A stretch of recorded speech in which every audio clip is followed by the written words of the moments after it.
नमस्कार, आप देख रहे हैं समाचार। आपके साथ मैं हूं पराक्रम सिंह शेखावत। और आइए अब रुख करते हैं इस वक्त की बड़ी सुर्खियों का। राज्यसभा के सभापति जगदीप धनखड़ के खिलाफ विपक्ष ने सौंपा अविश्वास प्रस्ताव। 60 सांसदों के हस्ताक्षर का दावा। सरकार ने कहा उसके पास बहुमत। इंडी गठबंधन ने किया चेयर का अपमान।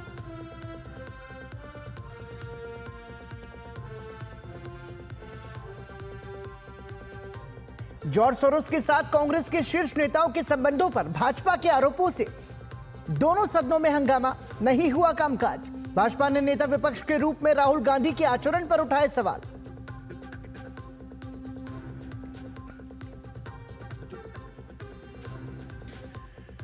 रूस दौरे पर गए रक्षा मंत्री राजनाथ सिंह ने राष्ट्रपति पुतिन से की मुलाकात। दोनों देशों के बीच अंतर सरकारी आयोग के 21वें सत्र की बैठक में लिया हिस्सा। रक्षा सहयोग और मजबूत करने पर दिया बल।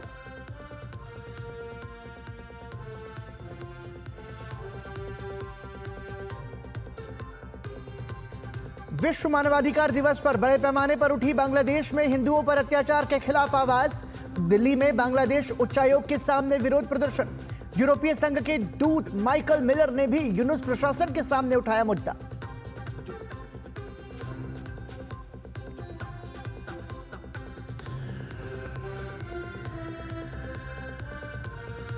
सीरिया में अंतरिम सरकार की घोषणा। मोहम्मद अल बशीर कार्यवाहक प्रधानमंत्री नियुक्त। अगले साल 1 मार्च तक संभालेंगे पद। शुरू हुई यातना में शामिल असद के वफादारों की तलाश।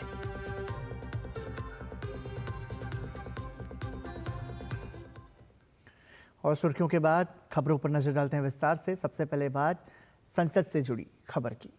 संसद के दोनों सदनों में मंगलवार को भी जमकर हंगामा किया गया और विधायी कामकाज नहीं हो पाया। इसी बीच विपक्षी सांसद राज्यसभा में सभापति के खिलाफ अविश्वास प्रस्ताव लेकर आए हैं, जिसके बाद भाजपा ने इंडी गठबंधन पर जमकर हमला बोला।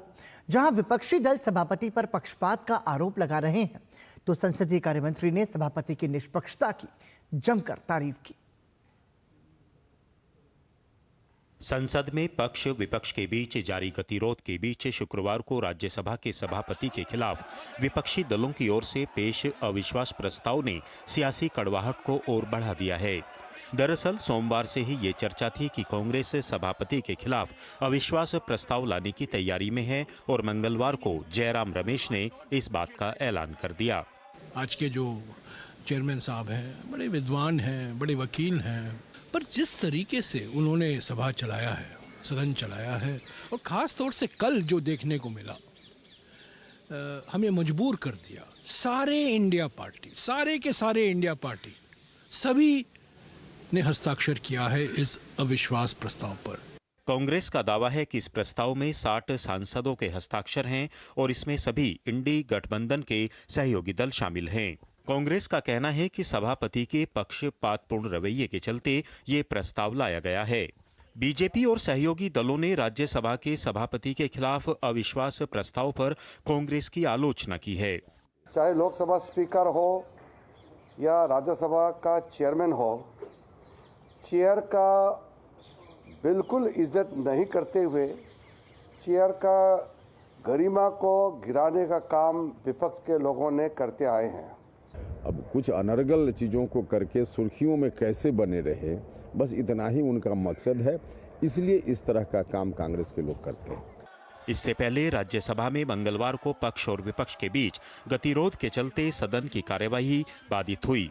ऐसी संस्था को कोर्ट चेयर करना कांग्रेस की नेतृत्व के द्वारा यह बताता है कि यह देश में की आंतरिक सुरक्षा और देश की बाह्य सुरक्षा के लिए बहुत बड़ा खतरा है। हमारे जो प्रदर्शन हो रहे हैं 10:30 से 11 बजे तक होते हैं। जैसे ही हाउस शुरू होता है हम अंदर चले जाते हैं काम करने के लिए। काम हो ही नहीं रहा है। जैसे ही हम बैठते हैं ये लोग कुछ शुरू कर लेते हैं ताकि अर्जन हो जाए। उधर लोकसभा में भी हंगामे के चलते कामकाज नहीं हो पाया। हंगामे के बीच ही मर्चेंट शिपिंग बिल 2024 को सदन में पेश किया गया। बीजेपी सांसद संबित पात्रा ने नेता विपक्ष लोकसभा के रूप में राहुल गांधी के आचरण पर भी सवाल उठाया है। मुझे तो बड़ा आश्चर्य लग रहा है नेता प्रतिपक्ष राहुल गांधी जी के बिहेवियर को देख करके। कल जिस प्रकार से वो एक मोबाइल फोन लेके मुखौटा पहनवा करके रिकॉर्डिंग कर रहे थे, It's a doubtful situation that whether he really wants to be an LOP or he wants to be something else. शीतकालीन सत्र के दौरान सदन में गतिरोध लगातार जारी है। ऐसे में देखना होगा कि शीतकालीन सत्र में सत्ता और विपक्ष के बीच ये टकराव कब खत्म होता है। नीरज सिंह, ऋषि कुमार और शैलेंद्र मिश्र के साथ अनुज यादव, डीडी न्यूज, दिल्ली। मंगलवार को राज्यसभा में सभापति जगदीप धनखड़ के खिलाफ विपक्ष की तरफ से अविश्वास प्रस्ताव का नोटिस दिया गया है। एनडीए के घटक दल ने विपक्ष के इस प्रस्ताव की आलोचना की है। एनडीए में शामिल राज्यसभा सांसद उपेंद्र कुशवाहा ने कहा कि विपक्ष चर्चा में बने रहने के लिए ऐसी हरकत कर रहे हैं। सदन में एनडीए के पास बहुमत है। डीडी न्यूज संवाददाता राजेश राज ने उपेंद्र कुशवाहा से खास बातचीत की। हमारे साथ एनडीए के सांसद और राष्ट्रीय लोक मोर्चा के राष्ट्रीय अध्यक्ष पूर्व केंद्रीय मंत्री उपेंद्र कुशवाहा हैं। उपेंद्र जी, कैसे देखते हैं ये जो अविश्वास प्रस्ताव लाने की बात की गई है, उसको किस तरीके से आप देख रहे हैं? देखिए, कांग्रेस के द्वारा सुर्खियों में बने रहने की कोशिश है, इसलिए इस तरह का काम कांग्रेस के लोग कर रहे हैं। मुझको तो लगता है कि कांग्रेस के लोगों को न तो हिंदुस्तान के संविधान में कोई रुचि है, न डेमोक्रेसी में रुचि है, और न सदन का समय देश की जनता का जो मुद्दा है उन मुद्दों पर चर्चा हो, उसमें बहस हो, इस बात में उनकी कोई रुचि है। अब कुछ अनर्गल चीज़ों को करके सुर्खियों में कैसे बने रहे, बस इतना ही उनका मकसद है, इसलिए इस तरह का काम कांग्रेस के लोग करते हैं। लेकिन जो कांग्रेस के सांसद हैं, प्रियंका गांधी भी बाहर आई तो हम लोगों ने सवाल किया कि भाई ये जो विदेशी फंडिंग का मसला सामने आ रहा है, तो उन्होंने कहा कि ये अडानी के मुद्दे से ध्यान भटकाने के लिए, किसानों के मुद्दे से ध्यान भटकाने के लिए भारतीय जनता पार्टी जो है वो इस मुद्दे को लेकर के आई है, ताकि ये जो मूल मुद्दा है उससे भटका दिया जाए। तो मूल मुद्दा पर खुद कांग्रेस के लोग करें ना। देश में कहीं भी जो मूल मुद्दा है उसको लेकर के किसान लोग भले आंदोलन कर रहे हैं, लेकिन कांग्रेस के लोग, विपक्ष की सबसे बड़ी पार्टी है, उस रूप में कोई भूमिका सड़कों पर इनकी हो रही है क्या? तो भूमिका नहीं करनी है। अगर उनको लगता है कि कोई चीज़ देश में गलत है तो उसके खिलाफ सदन से बाहर भी जो निर्धारित प्रक्रिया है उस प्रक्रिया के तहत कांग्रेस के लोग आंदोलन अभियान कर सकते हैं। लेकिन कभी उन लोगों ने किया है क्या? कुछ नहीं, बस कैसे सुर्खियों में बने रहें, सदन का समय बर्बाद करें, बस इतना ही उनका मकसद है, बाकी कोई मकसद नहीं उनका। पूर्व केंद्रीय मंत्री उपेंद्र कुशवाहा हमारे साथ थे, जिन्होंने साफ तौर पर ये कहा कि कांग्रेस जो है वो लोगों को गुमराह करने में जुटी है। कैमरामैन अनिकेत दुबे के साथ संसद भवन से मैं राजेश राज, डीडी न्यूज़ के लिए। और महाराष्ट्र और हरियाणा में कांग्रेस की हार के बाद उसके सहयोगी दल ही उस पर हमलावर हैं। इस बीच इंडी गठबंधन में नेतृत्व को लेकर हलचल तेज हो गई है। पश्चिम बंगाल की मुख्यमंत्री ममता बनर्जी को इंडी गठबंधन का नेता बनाने की मांग हो रही है। टीएमसी के अलावा इंडी गठबंधन के कई क्षेत्रीय दल ममता बनर्जी के नाम का समर्थन कर रहे हैं। सूत्रों के अनुसार शरद पवार के दिल्ली स्थित आवास पर इंडी गठबंधन में नेतृत्व को लेकर चर्चा हो सकती है, जिसको लेकर आपके राष्ट्रीय संयोजक अरविंद केजरीवाल, एनसीपी प्रमुख शरद पवार के आवास पर पहुंचे। वहीं कांग्रेस नेता अभिषेक मनु सिंघवी और भी शरद पवार के आवास पर पहुंचे।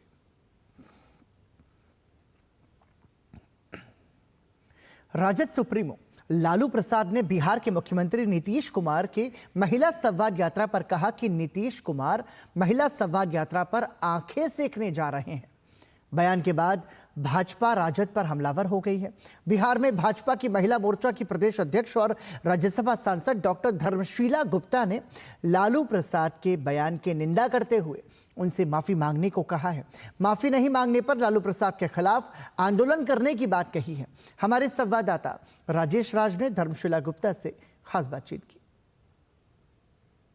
नीतीश कुमार के महिला संवाद यात्रा पर राष्ट्रीय जनता दल के राष्ट्रीय अध्यक्ष और बिहार के पूर्व मुख्यमंत्री लालू प्रसाद ने एक प्रतिक्रिया दी है, जिस प्रतिक्रिया के बाद भारतीय जनता पार्टी का जो महिला मोर्चा है बिहार प्रदेश, वो आंदोलित है। हमारे साथ बीजेपी बिहार की जो महिला मोर्चा की प्रदेश अध्यक्ष हैं और राज्यसभा की सांसद धर्मशीला गुप्ता हैं अभी बातचीत करने के लिए। मैम, जिस तरीके से लालू जी ने बयान दिया है कि वो आंख सेकने के लिए जा रहे हैं यात्रा पर, उस बयान को कैसे देखती हैं आप? देखिए, ये सीधा सीधा देश की महिलाओं का अपमान है, उनका भारी अपमान है। स्वयं लालू जी मुख्यमंत्री रहे हैं और उनकी धर्मपत्नी श्रीमती राबड़ी जी मुख्यमंत्री रही हैं, उनकी बेटियां सांसद हैं। मैं आपके माध्यम से लालू जी से ही पूछना चाहती हूँ, क्या आप मुख्यमंत्री थे तो आप आंख सेकने जाते थे महिलाओं के लिए? क्या आपकी पत्नी जब शोभा यात्रा निकालती हैं तो पुरुषों के साथ क्या आंख सेकती है? इस तरह की बातें कहना महिलाओं का घोर अपमान है, और जब महिलाओं का अपमान होता है ना तो दुर्गा और चंडी का रूप लेती है। उनका विनाश काले बुद्धि भ्रष्ट हो चुका है, इसलिए उन्होंने महिलाओं को छेड़ा है, महिलाओं का अपमान किया है। आपके माध्यम से मैं लालू जी को कहना चाहती हूँ कि आप देश की महिलाओं से, बिहार की महिलाओं से अविलंब आप माफ़ी मांगिए। क्या माफ़ी अगर नहीं मांगी गई तो बिहार प्रदेश महिला मोर्चा के अध्यक्ष होने के नाते आप क्या आंदोलन करेंगी? आप अविलंब माफ़ी मांगिए, नहीं तो आंदोलन चलेगा। शुक्रिया। धर्मशिला गुप्ता जो राज्यसभा की सांसद हैं और बिहार प्रदेश महिला मोर्चा की प्रदेश अध्यक्ष भी हैं, उनका कहना है कि लालू प्रसाद अगर माफ़ी नहीं मांगते हैं तो हम आंदोलन चलाएंगे। कैमरामैन अनिकेत के साथ संसद भवन से मैं राजेश राज, डीडी न्यूज़ के लिए। और जेडीयू नेता ललन सिंह ने आरजेडी सुप्रीमो लालू प्रसाद यादव पर निशाना साधा है। उन्होंने कहा कि नीतीश कुमार और लालू यादव की किसी भी तरह से तुलना नहीं की जा सकती। मुख्यमंत्री रहते हुए लालू यादव ने बिहार को बर्बाद कर दिया, तो वहीं नीतीश कुमार बिहार को विकास की राह पर ले गए हैं। गौरतलब है कि बिहार के मुख्यमंत्री नीतीश कुमार की महिला संवाद यात्रा पर आरजेडी सुप्रीमो लालू प्रसाद यादव ने आपत्तिजनक बयान दिया था, जिस पर जेडीयू ने कड़ी आपत्ति जताई है। अब लालू यादव के सर्टिफिकेट की जरूरत नीतीश कुमार जी को नहीं है। नीतीश कुमार जी और लालू यादव में कोई तुलना नहीं है। लालू यादव जिसके लिए विख्यात हैं वो वही काम करते हैं और वही अभी भी कर रहे हैं। कई तरह का परिणाम भुगत चुके हैं वो। तो 15 साल रह के जब चारा खा रहे थे वो, तब उनको समझ में नहीं आ रहा था, और नीतीश कुमार जी ने बिहार को बना दिया 15 साल में। और आज उसी पटना का जो जयप्रकाश पथ है, जो नीतीश कुमार जी की सोच की उपज है, वहां लालू जी रोज जाके आइसक्रीम खाते हैं। लाज भी नहीं लगता है, शर्म भी नहीं है। केंद्र सरकार बिहार के विकास के लिए निरंतर प्रयासरत है। इसी क्रम में भारत सरकार के ग्रामीण विकास मंत्रालय ने बिहार को प्रधानमंत्री आवास योजना के तहत 5.5 लाख घरों की स्वीकृति प्रदान की है। केंद्रीय ग्रामीण विकास मंत्री शिवराज सिंह चौहान से संसद में मुलाकात के बाद बिहार सरकार के ग्रामीण विकास मंत्री श्रवण कुमार ने हमारे सहयोगी राजेश राज से विशेष बातचीत किया। ये सुनते हैं श्रवण कुमार ने और क्या कुछ कहा। बिहार सरकार के ग्रामीण विकास मंत्री श्रवण कुमार ने केंद्रीय मंत्री ग्रामीण विकास से मुलाकात की और अपने मांग को उनको रखा है, और क्या कुछ बातचीत हुई और क्या उनकी मांगें मानी गई हैं उस पर हम बात करेंगे। श्रवण कुमार अभी हमारे साथ हैं। श्रवण, किनसे मुलाकात हुई, क्या हुई और क्या आपकी मांग मानी गई? आज तो भारत सरकार के ग्रामीण विकास मंत्री माननीय श्री शिवराज सिंह चौहान जी से मैंने मुलाकात की, और बिहार में जो हमारी योजनाएं, ग्रामीण विकास की योजनाएं चल रही है, उन योजनाओं के बारे में उनसे बातचीत किया। और हमारे साथ नालंदा के सांसद कौशलेंद्र कुमार जी भी थे, और माननीय मंत्री जी ने सहृदय पूरी तरह से बिहार को आगे बढ़ाने के लिए जो हमने प्रस्ताव रखा, हमने जो मांग रखी, उसमें 5.5 लाख से ज़्यादा आवास, प्रधानमंत्री आवास देने का उन्होंने भरोसा दिया, और बहुत जल्द ही बिहार को 5.5 लाख से ज़्यादा आवास मिल जाएंगे। इसके लिए माननीय मंत्री जी को बिहार की गरीब जनता की तरफ से, जो प्रतीक्षा सूची में लोग हैं उनकी तरफ से, और बिहार की सरकार की तरफ से उनको कोटि कोटि बधाई देता हूं, आभार प्रकट करता हूं। ये माना जाए कि जो खबरें आती थी लगातार कि बिहार के साथ भेदभाव किया जा रहा है, उन खबरों पर अब विराम लग गया है, और 5 लाख से ज़्यादा घरों की स्वीकृति कहीं ना कहीं बिहार के लिए एक सुखद संदेश है। देखिए, बिहार इस बार डबल इंजन की सरकार में बिहार को काफ़ी लाभ मिल रहा है। भारत सरकार दिल खोल करके मदद बिहार को कर रही है, इसके लिए उनको धन्यवाद देते हैं। चलिए, बहुत शुक्रिया। बिहार के ग्रामीण विकास मंत्री श्रवण कुमार जो कह रहे हैं कि 5 लाख से ज़्यादा प्रधानमंत्री जो आवास योजना है उसके तहत स्वीकृति मिली है, यह कहीं ना कहीं बिहार के लिए एक खुशखबरी है। कैमरामैन आशीष के साथ संसद भवन से मैं राजेश राज, डीडी न्यूज़ के लिए। झारखंड के हजारीबाग में झारखंड स्टाफ सिलेक्शन कमीशन की कंबाइंड ग्रेजुएट लेवल की परीक्षा परिणाम को रद्द कराने के लिए छात्रों ने जमकर विरोध प्रदर्शन किया। छात्रों के आंदोलन को रोकने के लिए पुलिस ने लाठीचार्ज किया तो उग्र छात्रों ने पुलिस पर पथराव शुरू कर दिया। पथराव में 1 दर्जन से अधिक गाड़ियां क्षतिग्रस्त हो गईं। सुरक्षा के मद्देनजर घटनास्थल पर भारी पुलिस बल तैनात कर दिया गया।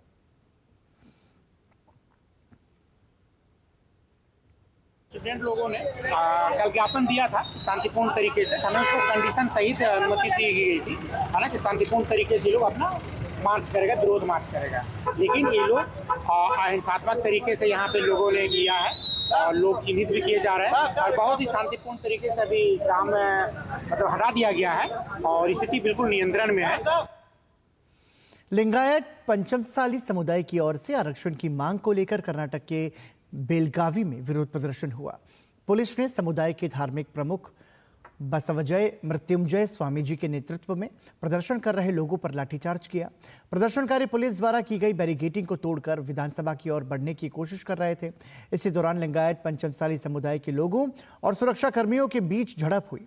समुदाय ने आरोप लगाया है कि आरक्षण के लिए आंदोलन को दबाने के लिए कर्नाटक में कांग्रेस सरकार समुदाय के नेताओं को धमकी दे रही है। कर्नाटक भाजपा ने कहा कि राज्य सरकार ने बेलगावी में आरक्षण के लिए पंचमसाली आंदोलन को जानबूझकर दबा दिया।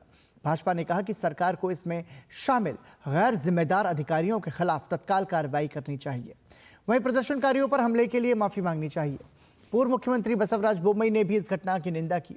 बता दें कि लिंगायत पंचमसाली समुदाय अन्य पिछड़ा वर्ग ओबीसी की कैटेगरी 2A में शामिल किए जाने की मांग कर रही है।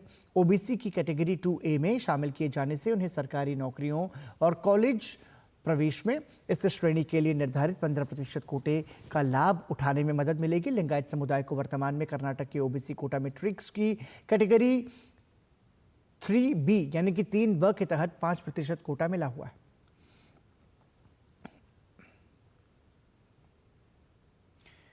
केंद्रीय मंत्री गिरिराज सिंह ने ममता बनर्जी की पार्टी के एक नेता द्वारा मुर्शिदाबाद में बाबरी मस्जिद बनाए जाने के मामले पर तीखी प्रतिक्रिया दी है।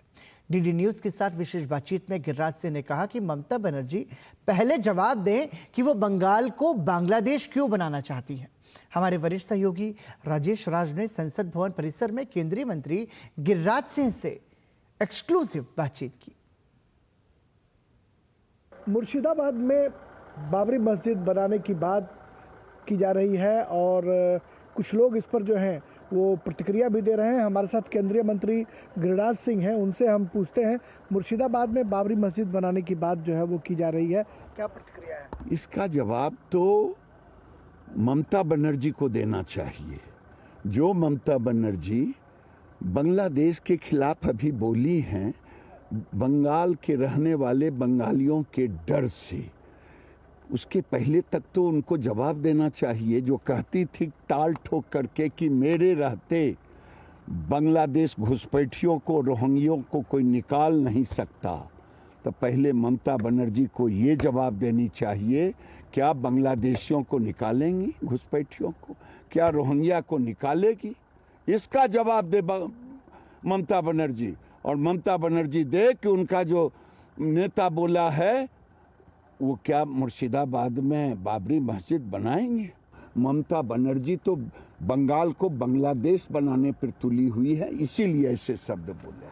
चलिए, बहुत शुक्रिया। केंद्रीय मंत्री गिरिराज सिंह जो साफ तौर पर कह रहे हैं कि ममता बनर्जी के जो नेता मुर्शिदाबाद में बाबरी मस्जिद बनाने की बात कर रहे हैं, इस पर प्रतिक्रिया ममता बनर्जी को देनी चाहिए जो बंगाल को बांग्लादेश बनाना चाहती हैं।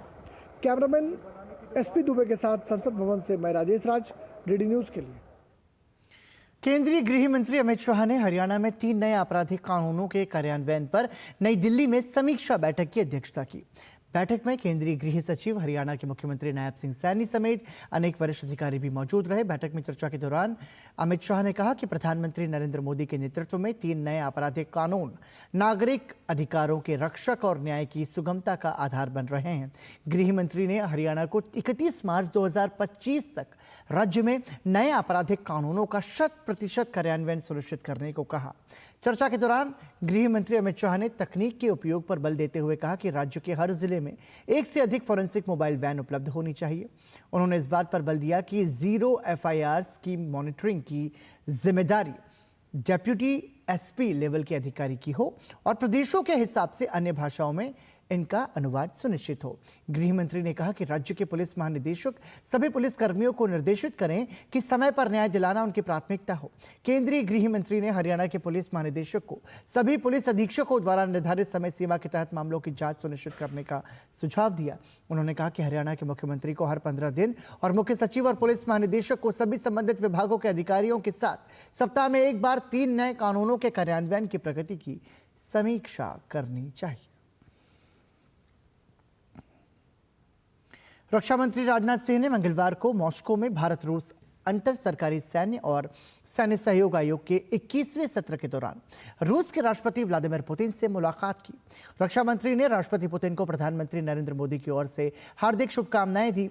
राजनाथ सिंह ने राष्ट्रपति पुतिन के साथ द्विपक्षीय रक्षा सहयोग के विभिन्न मुद्दों पर चर्चा की। दोनों नेताओं ने कहा कि दोनों देशों के बीच साझेदारी में अपार संभावनाएं हैं और संयुक्त प्रयासों से उल्लेखनीय परिणाम सामने आएंगे। बैठक के दौरान राजनाथ सिंह ने कहा कि भारत रूस के बीच दोस्ती को पर्वत से भी ऊंचा और महासागर से भी गहरा उन्होंने बताया। उन्होंने कहा कि भारत हमेशा अपने रूसी मित्रों के साथ खड़ा रहा है और भविष्य में भी खड़ा रहेगा।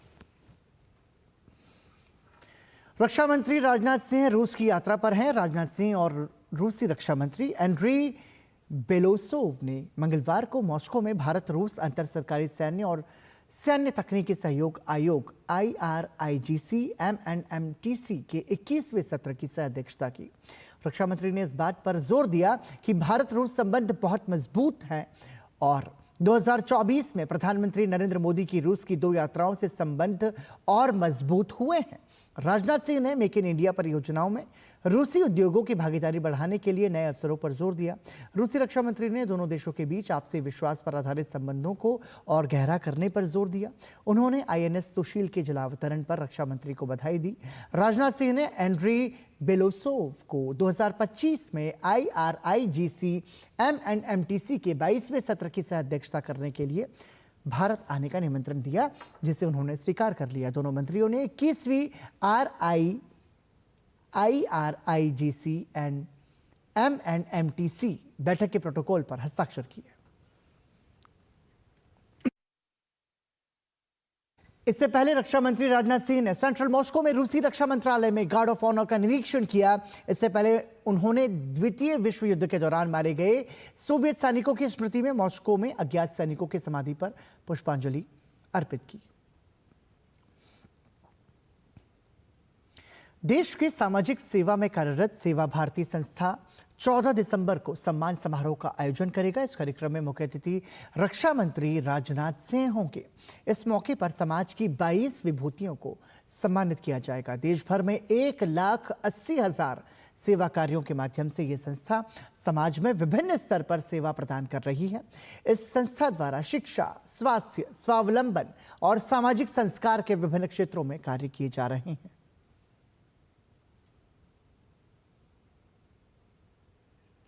और रुक करते हैं अगली खबर का। मानवाधिकार दिवस के मौके पर राष्ट्रीय विधिक सेवा प्राधिकरण की ओर से दिल्ली में एक विशेष कार्यक्रम का आयोजन किया गया। भारत के प्रधान न्यायाधीश और नालसा की patron in chief justice Sanjiv Khanna, supreme court के जज और राष्ट्रीय विधिक सेवा प्राधिकरण की कार्यकारी अध्यक्ष justice BR Gavai, justice Suryakant और कानून मंत्री अर्जुन राम मेघवाल ने कार्यक्रम को संबोधित किया। इस मौके पर नालसा ने वृद्ध और गंभीर बीमारियों से जूझ रहे कैदियों की सहायता के लिए एक अभियान की शुरुआत भी की। हमारे लिए भी गर्व का विषय है कि सरकार द्वारा न्यायपालिका के साथ कंधे से कंधा मिलाकर पिछले 1 दशक में, ये हमारे प्रधानमंत्री जी ने कहा था उस अवसर पर, 1 दशक में ईज ऑफ लिविंग के साथ साथ ईज ऑफ जस्टिस को बढ़ावा देकर एक citizen centric technology driven modern legal system को बनाने की दिशा में सार्थक प्रयास किए गए, जिसका परिणाम भी हमें देखने को मिल रहा है। बांग्लादेश में हिंदुओं पर हो रहे अत्याचार के खिलाफ आज देश के तमाम शहरों में विरोध प्रदर्शन हुए। दिल्ली, मुंबई, कोलकाता, लखनऊ सहित देश के कई शहरों में हुए प्रदर्शन में बांग्लादेश में हालात सुधारने की आवाज उठी। भारतीय विदेश सचिव विक्रम मिस्री के बाद अब यूरोपीय संघ के दूत माइकल मिलर ने ढाका में मूल नागरिक अधिकारों के संरक्षण पर जोर दिया है। दिल्ली, मुंबई, अहमदाबाद, कोलकाता, लखनऊ, देहरादून सहित देश भर में जगह जगह बांग्लादेश में हिंदुओं पर अत्याचार और मानवाधिकार हनन की घटनाओं को लेकर विरोध प्रदर्शन किए गए। इस दौरान सिविल सोसाइटी, धार्मिक और सामाजिक संगठनों और संस्थाओं के लोगों ने बांग्लादेश में हिंदुओं के खिलाफ हो रहे हमलों को रोकने की मांग की। दिल्ली में बांग्लादेश उच्चायोग के पास 3 मूर्ति पर बड़ी संख्या में लोगों ने प्रदर्शन किया, जिसमें सिविल सोसाइटी समेत 200 से अधिक सामाजिक, धार्मिक और सांस्कृतिक संगठनों के सदस्यों ने बांग्लादेश के हिंदुओं की आवाज बुलंद की और उनका दर्द साझा किया। हम यहाँ बांग्लादेश को होश में लाने के लिए नारा लगा रहे हैं। हम ये चाहते हैं कि बांग्लादेश जल्दी से जल्दी होश में आए। हम बांग्लादेश के खिलाफ लड़ाई लड़ने के लिए आए हैं कि हिंदुओं को पर अत्याचार बंद हो। हमारे जो वहाँ साधु संत हैं, जो बांग्लादेश ने उनको अरेस्ट किया हुआ है, गिरफ्तार किया हुआ है, उनको जेल में डाल दिया है, उन सभी साधु संतों को रिहा किया जाए। बांग्लादेश में हिंदुओं पर अत्याचार और मानवाधिकार हनन की घटनाओं को लेकर विश्व भर में चिंता है। भारत के विदेश सचिव विक्रम मिस्री ने सोमवार को ढाका में अंतरिम सरकार के मुख्य सलाहकार मोहम्मद यूनुस और शीर्ष अधिकारियों के साथ बैठक कर भारत की चिंताओं से अवगत कराया था। अब यूरोपीय संघ ने भी यूनुस प्रशासन के सामने ये मामला उठाया है। यूरोपीय संघ के दूत माइकल मिलर ने ढाका में अंतरिम प्रशासन के साथ बैठक की। उन्होंने मूल नागरिक अधिकारों के संरक्षण पर जोर दिया। हमारी सरकार ने बिल्कुल बहुत महत्वपूर्ण संदेशा भेजा है बांग्लादेश की इंटरिम रेजिम को, और उनको कहा है कि हम आपसे अच्छे दिल से चाहते हैं, लेकिन ये जो अत्याचार है ये बिल्कुल एकदम से बंद होना चाहिए। इतनी बड़ा नरसंहार वहाँ हो रहा है, हिंदू महिलाओं का अपमान हो रहा है। सारी सज्जन शक्तियों को मुखर होना चाहिए और बांग्लादेश पर अंकुश लगाना चाहिए। ट्रांसपेरेंसी इंटरनेशनल बांग्लादेश की एक रिपोर्ट के अनुसार 5 से 20 अगस्त के बीच ही हिंदुओं के खिलाफ अपराध के 2000 से ज्यादा मामले सामने आए थे, जिसमें कई हिंदुओं की मौत हो गई थी। जब से यूनुस सरकार आई है, तब से दुर्गा पूजा और दूसरे धार्मिक कार्यक्रमों को निशाना भी बनाया गया है। पिछले 100 दिनों में बांग्लादेश की 22 जगहों पर हिंदू सांस्कृतिक कार्यक्रमों और शिल्पकला एकेडमी पर भी हमले हुए हैं। इतना ही नहीं, सरकार ने हमले रोकने के बजाय उल्टा इन सांस्कृतिक कार्यक्रमों और मेलों पर प्रतिबंध ही लगा दिया। अंतरिम सरकार कट्टरपंथियों को भी बढ़ावा दे रही है। Bureau report, DD news. Punjab में किसान आंदोलन के चलते शंभू बॉर्डर पिछले करीब 10 महीने से बंद है। बॉर्डर बंद होने से जहां आम लोगों को भारी परेशानियों का सामना करना पड़ रहा है, वहीं व्यापार भी काफी प्रभावित हुआ है। देखिए हमारे सहयोगी अजीत द्विवेदी की ये ग्राउंड रिपोर्ट। शंभू बॉर्डर बंद होने से जहां आम लोगों को परेशानी तो हो ही रही है, वहीं अंबाला, जो कि प्रमुख औद्योगिक केंद्र है, बुरी तरह प्रभावित हो रहा है। अंबाला में ही एशिया का सबसे बड़ा साइंस इक्विपमेंट का मार्केट है, जहां से देश दुनिया में साइंस और सर्जिकल आइटम्स की आपूर्ति की जाती है। लेकिन पंजाब के किसानों के आंदोलन की वजह से व्यापार में भारी कमी आई है और ये 80% तक सिमट गया है। किसान का धरना लगा हुआ है, इससे बहुत ज्यादा नुकसान है। हिमाचल, जम्मू कश्मीर, पंजाब, यहाँ से तीनों का कस्टमर बिल्कुल बाई रोड, जो बाई कार अपनी आ जाते हैं, स्कूल, कॉलेज, हॉस्पिटल आ जाते हैं परचेज करने के लिए, वो बिल्कुल नहीं आते। शंभू बैरियर बंद होने के कारण चंडीगढ़ हाईवे के ऊपर रश बढ़ गया। चंडीगढ़ वाले आने जाने वाले परेशान होने लगे हैं, तो हर व्यापारी वर्ग को आने जाने में दिक्कत तो है।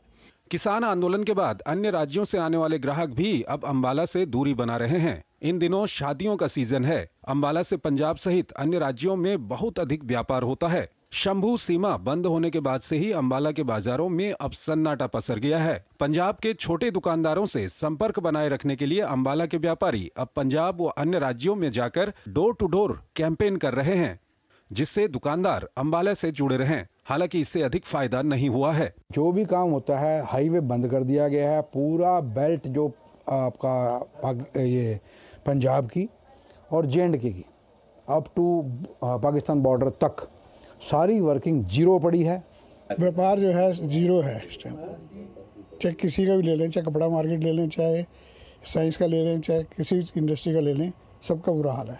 बॉर्डर बंद होने से अंबाला शहर का कपड़ा उद्योग भी बुरी तरह से प्रभावित हो रहा है। इसके अलावा अन्य कारोबार पर भी इसका असर पड़ा है। हमारा जो सर्दियों का माल है वो सारा लुधियाना से और पंजाब की साइड से आता है, तो रास्ते बंद होने की वजह से बहुत दिक्कतें आ रही हैं। ट्रांसपोर्ट बहुत महंगी पड़ रही है, जिस वजह से माल 2-2, 3-3 दिन लेट हो रहा है। शादी ब्याह का सीजन, आप बाजार के हालात देख सकते हैं, बिल्कुल खाली पड़ा है बाजार। वहीं बॉर्डर बंद होने से यात्रियों को भी काफी परेशानी का सामना करना पड़ रहा है। जो दिल्ली हम पहले 6 घंटे में पहुंच जाते थे, वही अब ज़्यादा टाइम लग रहा है, 7, 7:30। रात को लेडीज हम लोगों ने वैसे रात को डर भी लगता है कि कहीं रास्ते गाड़ी में कोई प्रॉब्लम होगी तो कैसे क्या करेंगे। चलो कोई काम से जा रहा है, आधा घंटा लेट हो जाएगा, लेकिन कोई इमरजेंसी में जा रहा है, एम्बुलेंस है, किसी का प्रेगनेंसी है, किसी की डिलीवर होनी हुई है, किसी बच्चे को चोट लग गई है, कुछ एक्सीडेंट हो गया है, तो ये सारी चीज़ें जो हैं बहुत इफ़ेक्ट करती हैं। हो सकता है कि उससे किसी बंदे की मौत भी हो जाए, पूरा परिवार इम्पैक्ट हो।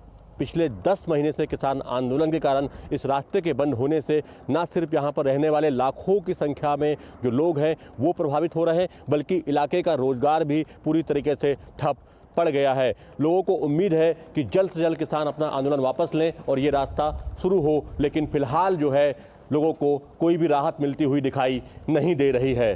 शंभू बॉर्डर से कैमरामैन सुमित धीमान के साथ अजीत द्विवेदी, DD न्यूज।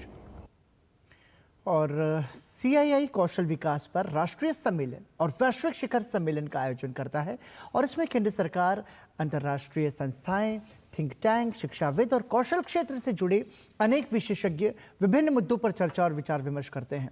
इसी क्रम में राजधानी दिल्ली में भारतीय उद्योग परिसंघ ने वैश्विक कौशल शिखर सम्मेलन का आयोजन मंगलवार को किया। सम्मेलन को केंद्रीय श्रम और रोजगार, युवा मामले और खेल मंत्री डॉक्टर मनसुख मांडविया ने संबोधित किया। डॉक्टर मनसुख मांडविया ने कहा कि पश्चिमी देशों के विकास मॉडल को उसी रूप में अपनाने की जगह भारत ने अपना विकास मॉडल विकसित किया है जो क्षेत्रीय आवश्यकताओं और अपेक्षाओं को भी समाहित करती है। डॉक्टर मनसुख मांडविया ने कहा कि PLI स्कीम के सफल क्रियान्वयन के बाद अब सरकार ELI स्कीम को और अधिक व्यापक बना रही है, जिससे कि न केवल रोजगार में वृद्धि हो रही है बल्कि उद्योग जगत को भी फायदा हो रहा है।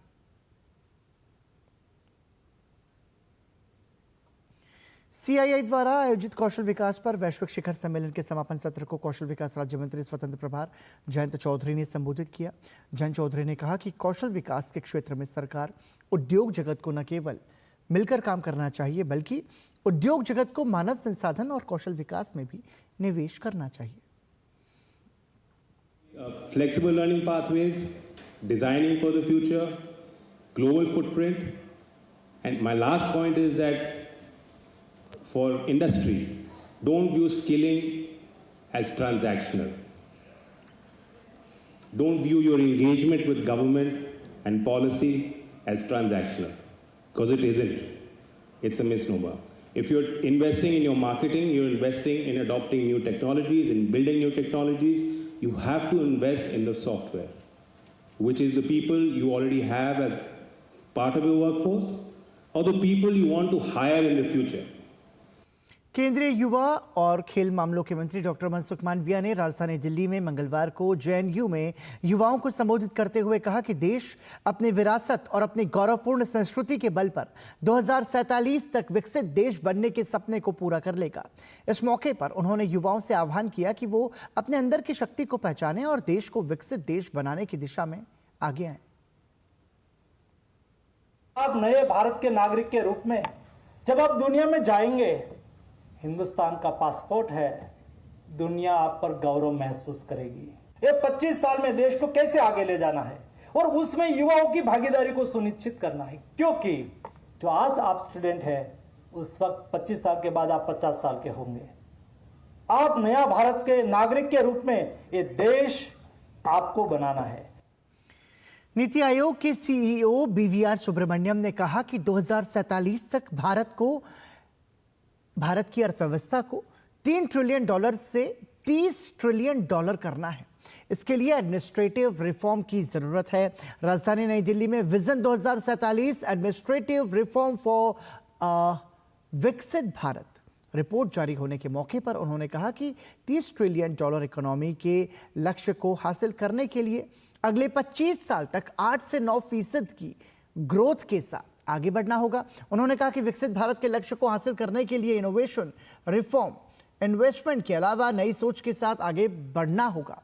इस मौके पर देश के मुख्य आर्थिक सलाहकार वी अनंत नागेश्वरन भी मौजूद थे।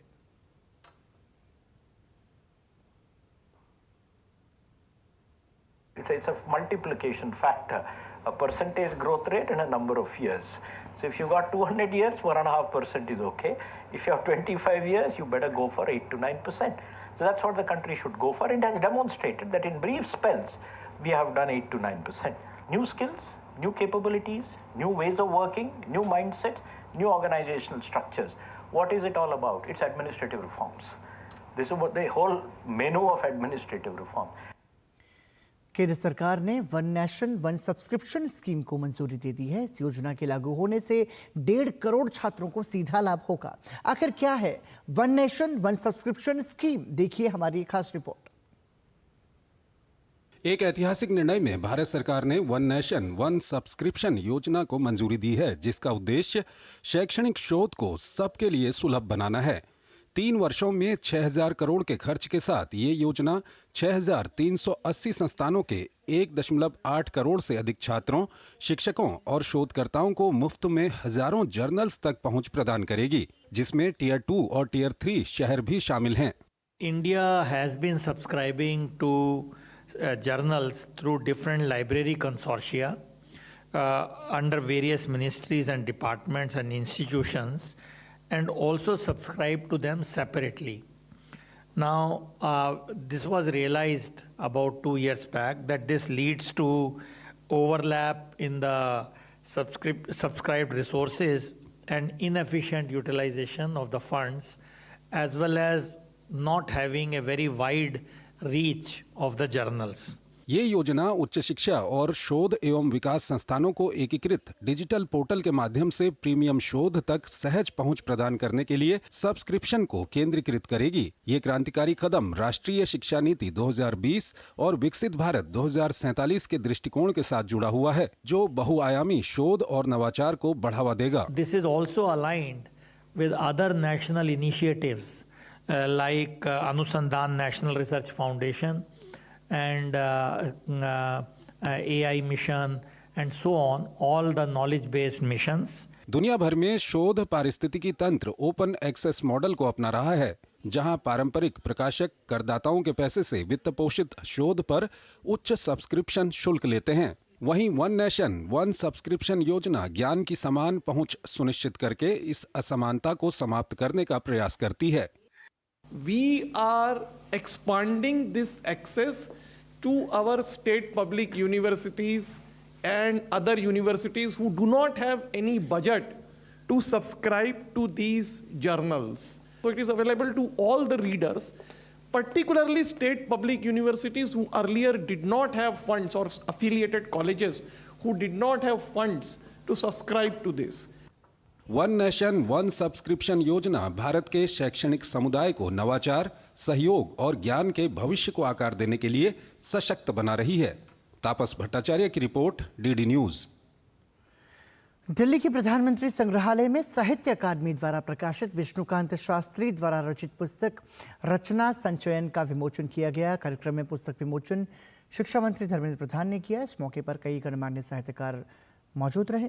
केंद्रीय मंत्री धर्मेंद्र प्रधान ने शास्त्री के जीवन से जुड़े विभिन्न पहलुओं पर अपने विचार व्यक्त किए। केंद्रीय मंत्री ने उनके लेखन पर भी अपने विचार व्यक्त किए।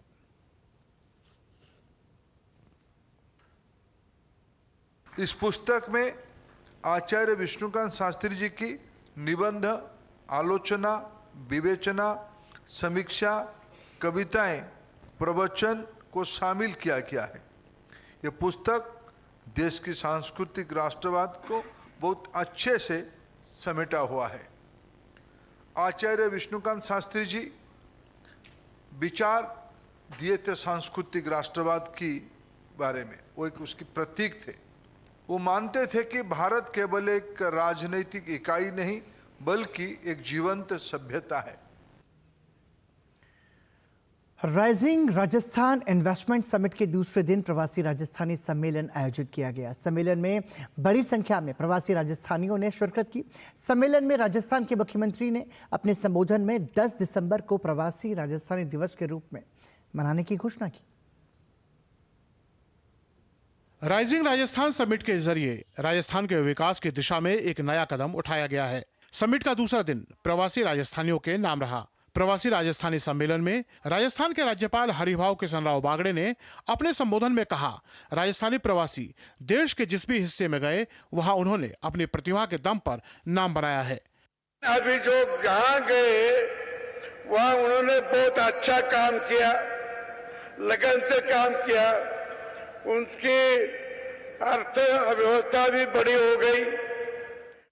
मुख्यमंत्री भजनलाल शर्मा ने प्रवासी राजस्थानी सम्मेलन को संबोधित करते हुए कहा कि हमारा सबका एक ही संकल्प है कि हम राजस्थान को विकसित राजस्थान, खुशहाल राजस्थान बनाने में एक साथ जुटें। उन्होंने कहा कि प्रवासी राजस्थानियों के लिए सरकार द्वारा अलग से विभाग बनाया जा रहा है। इसके साथ ही हर साल 10 दिसंबर को प्रवासी राजस्थान दिवस के रूप में मनाया जाएगा। मुख्यमंत्री ने कहा कि राजस्थान विकास की नई ऊंचाइयों को छू रहा है, जिसमें प्रवासी राजस्थानियों की महत्वपूर्ण भूमिका है। हर साल प्रवासी राजस्थान सम्मान देने का निर्णय लिया है और मैं कहना चाहता हूं, ये जो आज का दिन है, ये 10 दिसंबर, ये ऐसा दिन है कि ये हमेशा ये प्रवासी राजस्थान दिवस के नाम से राजस्थान के अंदर जाना जाएगा। इस मौके पर केंद्रीय वन एवं पर्यावरण मंत्री भूपेंद्र यादव ने कहा कि राइजिंग राजस्थान इस प्रदेश को देश का सबसे अच्छा राज्य बनाने में अहम भूमिका निभाएगा। माननीय प्रधानमंत्री जी का जो विजन है विकसित भारत का, और विजन की जो बुनियादी बातें होती हैं, पानी, ऊर्जा, इंफ्रास्ट्रक्चर और बजट का सटीक तरीके से खर्च होना, उसको एक साल में हमारे मुख्यमंत्री जी ने जिस कर्मठता के साथ उतारा है, उसका एक परिणाम तो थोड़े दिनों पहले वे चुनाव में ही आपको दिखा है। जनता उनके इस कृतित्व का पूरी तरीके से सम्मान कर रही है। कॉन्क्लेव में प्रवासी राजस्थानियों ने प्रदेश में निवेश को लेकर उत्साह दिखाया। उन्होंने सरकार द्वारा पेश किए गए अवसरों और नीतियों को भी सराहा। राजस्थान गवर्नमेंट ने बहुत अच्छा किया है कि प्रवासियों को यहाँ पे बुला के और उनकी देश की मिट्टी के साथ जोड़ने का, और उस घर की मिट्टी, उस धरा की मिट्टी के साथ जोड़ के अपना इन्वेस्टमेंट करने के लिए ये राजस्थान सरकार का बहुत अच्छा प्रयास है। हम इसकी सराहना करते हैं। राइजिंग राजस्थान शिखर सम्मेलन में कई बड़े उद्योगपतियों ने निवेश के लिए भी घोषणाएं की। Bureau report, DD news. India internet governance forum 2024 के चौथे संस्करण का मंगलवार को समापन हो गया। इस बार इस वार्षिक आयोजन को भारत के लिए इंटरनेट गवर्नेंस में नवाचार की व्यापक थीम के तहत आयोजित किया गया। फोरम ने डिजिटल डिवाइड को पाटने, ऑनलाइन स्पेस में विश्वास और सुरक्षा बढ़ाने और राष्ट्र निर्माण के लिए अत्याधुनिक तकनीकों का लाभ उठाने पर ध्यान केंद्रित किया। फोरम के समापन पर इलेक्ट्रॉनिक्स और सूचना प्रौद्योगिकी मंत्रालय के तहत कार्य कर रहे राष्ट्रीय इंटरनेट एक्सचेंज के सीईओ डॉक्टर देवेश त्यागी से विशेष बातचीत की हमारे संवाददाता देवेंद्र रावत ने। मेरे साथ national internet exchange of India के सीईओ डॉक्टर देवेश त्यागी जी मौजूद हैं। आइए उनसे बात करते हैं। आईजीएफ का जो इवेंट हुआ है 2 दिन का, और आज अंतिम दिन है, क्या कुछ रहा सर, क्या कुछ निकल के आया है, और पॉलिसी मेकिंग में सर किस तरह से आपको मदद मिलने वाली है? जो इंडिया इंटरनेट गवर्नेंस फोरम है, ये एक स्टेक होल्डर का एक कम्बिनेशन है। इसमें हर तरह का आदमी जो कि इंटरनेट से एसोसिएटेड है वो पार्टिसिपेट करता है। इसमें एकेडमिया पार्टिसिपेट करती है, इंडस्ट्री पार्टिसिपेट करती है, इसमें एजुकेशन इंस्टीट्यूट्स पार्टिसिपेट करते हैं और गवर्नमेंट पार्टिसिपेट करती है। तो आगे इंटरनेट कैसे सबको सुलभ तरीके से उपलब्ध हो सके और सबको एक रूप का इंटरनेट मिले, ये इंश्योर करने के लिए हम ये 2 दिन का कार्यक्रम किया था। इसमें अलग अलग स्टेक होल्डर ने अलग अलग फोरम से इस बारे में चर्चा की और ये पाया कि जो भी हमारे जो इंटरनेट को आगे ले जाने के लिए जो भी चीज़ें ज़रूरी हैं उनको हम लोग गवर्नमेंट को पुट फोर्थ करेंगे। आज हमारे 955.5 मिलियन यूज़र हैं। तो भारतवर्ष में जो दूसरे लोग जो बचे हुए हैं वो नॉन इंग्लिश स्पीकिंग हैं ज़्यादातर। तो उनके लिए जो मैं आपको बताना चाहता हूँ, निक्सी ने अपने 22 ऑफिशियल लैंग्वेज जो हमारी हैं उसमें डोमेन प्रदान करने शुरू कर दिए हैं। उनसे क्या होगा कि उस तरह के जो डोमेन हम जब उन भाषाओं में देंगे तो उन भाषाओं का कंटेंट ज़्यादा क्रिएट होगा। AI जो है वो बहुत तेज़ी से उसका प्रसार हो रहा है और जहाँ तक फ़ायदे की बात है, कई फ़ायदे भी हैं लेकिन नुकसान भी हैं। तो सर AI को लेके भविष्य में किस तरीके से इंटरनेट की और जो निक्सी की जो है तैयारी नज़र आती है? जो AI है ये दोनों तरह से काम करता है कि आपको जब आप जाते हैं तो एक कॉन्सेप्ट क्रिएट हुआ था, यूज़र आपका जो एक्सपीरियंस, जैसे मैं जाऊं तो मेरे को क्या चाहिए उस तरह का यूज़र एक्सपीरियंस मिला, जो कि जिससे कि इंटरनेट काफ़ी बढ़ा, पर उसका मिसयूज़ भी जैसे आपने बताया होने लगा है। तो उसके लिए जो मैंने आपको पहले से भी कहा कि अवेयरनेस, जो यूज़र की अवेयरनेस है, जैसे उनको कोई गलत लिंक आता है उसको क्लिक ना करें, जो ल्यूरिकेटिव मैसेज आते हैं जो कि ये आम ज़िंदगी में होते हैं, मतलब केवल इंटरनेट पे ही नहीं होते, आम ज़िंदगी में भी हो जाते हैं, तो उससे अपने आप को अलर्ट रखें। इस बारे में जागरूकता ही एकमात्र उपाय है जो कि की जा रही है। तो ये थे डॉक्टर देवेश त्यागी जी, जिनका साफ कहना है कि IIGF का मकसद लोगों तक जो है इंटरनेट के बारे में जागरूकता फैलानी है, ताकि जहाँ तक सरकारी पक्ष की बात है कि पॉलिसी मेकिंग से और फ्रेमिंग से साथ साथ लोगों जो हैं किसी ट्रैप में ना आए, उसकी भी यहाँ पे बचाव की कोशिश हो सकती है। कैमरा पर्सन जेना के साथ देवेंद्र रावत, नई दिल्ली। और इसी के साथ समाचार में अभी के लिए इतना ही। दीजिए अनुमति, नमस्कार।